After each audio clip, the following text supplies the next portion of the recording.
Aleluias, boa noite, meus irmãos, a paz do Senhor Jesus, amém?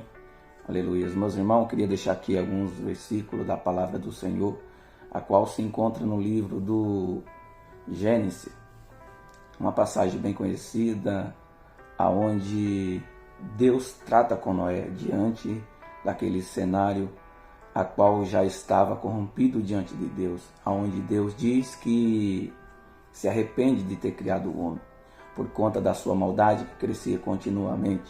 E a gente vai ver e vai observar aqui, ao decorrer aqui desta leitura, amém?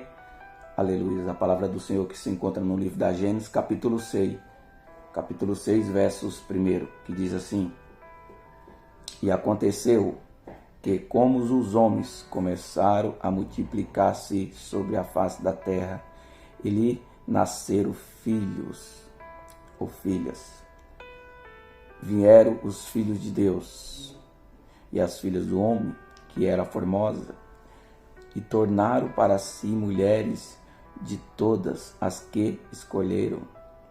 Então disse o Senhor: Não contenderá o meu espírito para sempre com o homem, porque ele também é carne. Porém, os seus dias serão 120 anos. Havia naqueles dias gigantes na terra, e também depois, quando os filhos de Deus entraram, e as filhas dos homens, e delas geraram filhos. Este era os valentes que havia na antiguidade, os varões de fama. E viu o Senhor que a maldade do homem se multiplicará sobre a terra, e que toda a imaginação do seu pensamento, de seu coração, era somar continuamente. Então arrepende-se o Senhor de haver feito o homem sobre a terra, e pesou-lhe em seu coração. E disse o Senhor: Destruirei de sobre a face da terra o homem que criei, desde o homem até o animal, até o réptil, até a ave dos céus, porque me arrependo de os haver feito. Noé, porém, achou graça aos olhos do Senhor. Estas são as gerações de Noé. Noé era varão justo e reto em suas gerações. Noé andava com Deus. E gerou Noé 3 filhos, Sem, Cã e Jafe. E a terra, porém, estava corrompida diante da face de Deus.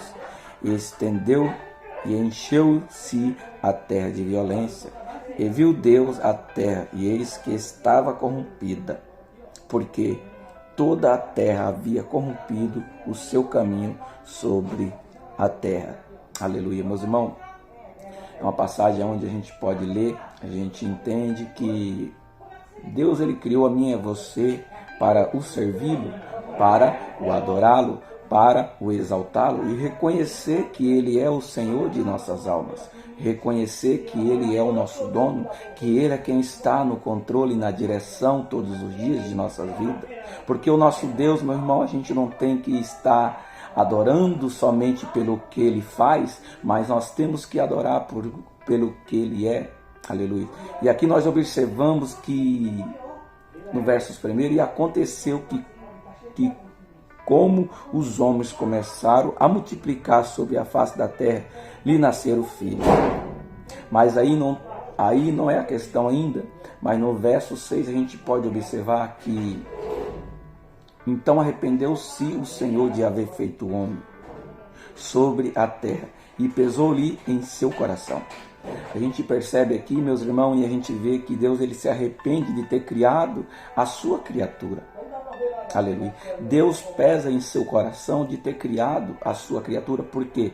Porque Deus, ele criou, como eu falei aqui, para que a gente possa adorar, dar louvor, dar culto a ele. Aleluia. Porque sem ele nada, meu irmão, nós somos.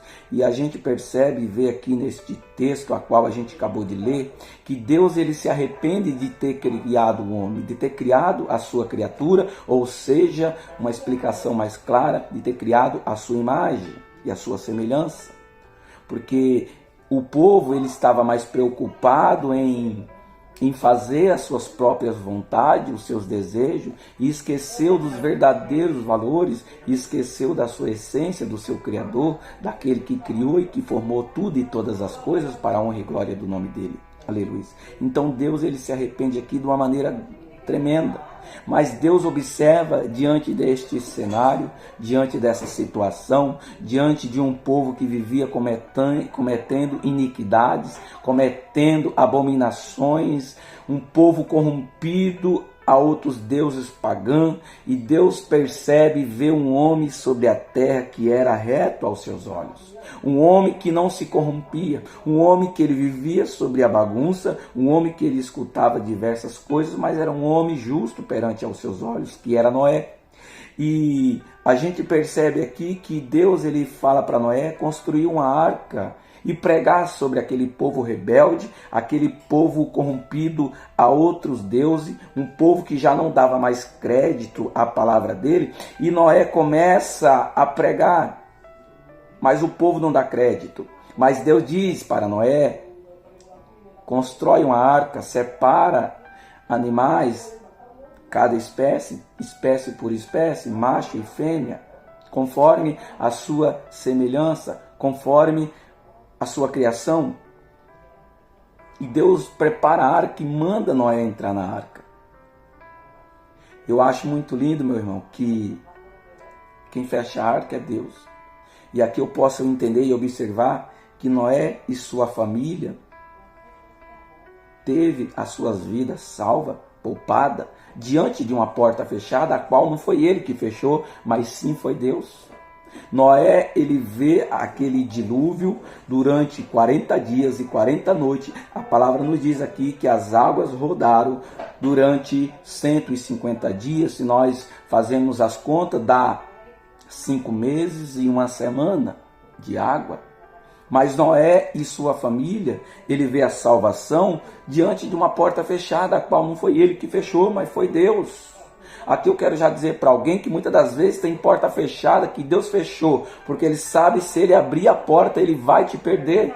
E muitas das vezes você não entende que quando uma porta se fecha, meu irmão, não é para te matar, não é para te parar, não é para te enfraquecer, não. Muitas das vezes quando uma porta se fecha é Deus preparando algo melhor para tu lá na frente, para nós lá na frente. E muitas das vezes nós questionamos por que está acontecendo comigo, por que eu estou vivendo uma vida assim e está tudo acontecendo ao favor não de mim, mas sim para a minha queda, sim para que eu venha ceder às coisas do mundo, não. Mas é Deus nos colocando em cenários a qual só Ele vai nos tirar. Você está entendendo, meus irmãos? Que Deus possa tocar com essa palavra em seu coração, que você entenda que muitas das vezes a porta que Deus fecha é para te guardar, é para te guardar. Muitas das vezes Deus esconde cenário a qual o inimigo acha que você não está crescendo, mas Deus está te escondendo para crescer você lá na frente, para mostrar para alguém que Ele está fazendo mesmo no silêncio. Deus, Ele está agindo, Deus, Ele está no controle de tudo e de todas as coisas a cada dia. Que Deus venha os abençoar grandemente a cada dia. E que se você foi tocado por esta mensagem, passe esse vídeo adiante. Eu vou estar trazendo mais conteúdo. Peço perdão por não ter colocado mais conteúdo lá no YouTube. Mas o propósito com Deus está de pé, porque o projeto é de Deus e quem faz o progresso é Ele. Amém? Assim eu agradeço àqueles que vão vir. Em nome de Jesus, Deus abençoe tua vida, tua casa, tua família. Não só neste dia, mas sim todos os dias. Amém, meus irmãos?